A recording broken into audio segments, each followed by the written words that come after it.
সকালবেলা ঘুমের থেকে উঠে এত কাজ করতে হয়, তখন আপনি আপনি গান বেরিয়ে যায়, বিশেষ করে এই প্রাকৃতিক দৃশ্যটা দেখে।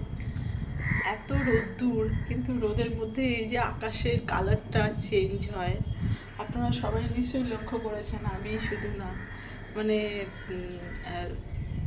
যেরকম আমাদের দিনটা কাটে, ঠিক সেরকমই গাছের পাতার রং এবং আকাশের রং পরিবর্তন হয়। এটার পিছনে তো একটা সায়েন্স আছে, এটা নিয়ে আর এখন দীর্ঘ আলোচনা গিয়ে লাভ নেই। কিন্তু আমার এই প্রাকৃতিক দৃশ্য ভীষণ ভালো লাগে। আমি সত্যি সত্যি ভীষণ ভালোবাসি এরকম।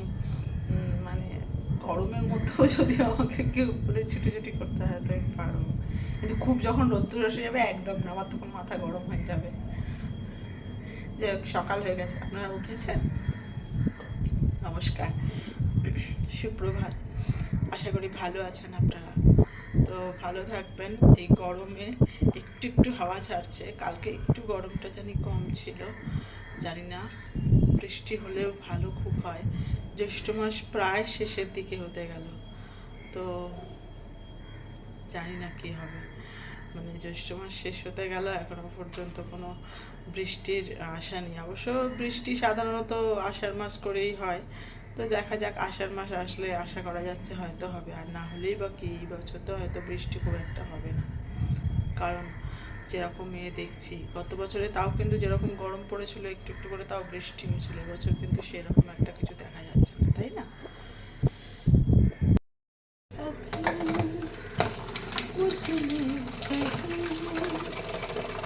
बाकी थोड़ी सी है जिंदगी, जगी धड़कन नहीं, जाना जिंदा हूँ मैं तो अभी, कुछ ऐसा लगन इन लम्हों में है, ये लम्हा कहाँ था मेरा,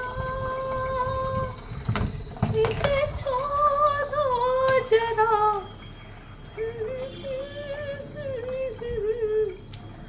मर मर जाऊं या दो जरा, खुशियाँ चूम लो या दो जरा, मर जाऊं या जी लो जरा।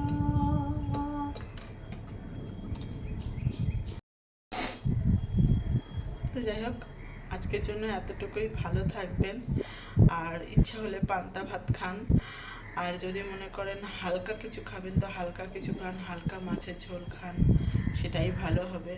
হালকা মাছের ঝোল, ভাত, হালকা একটু উচ্ছে, এইসব ভাজা টাজা এইসব খান, ভালো লাগবে। তো নমস্কার, আজকের জন্য এতটুকু।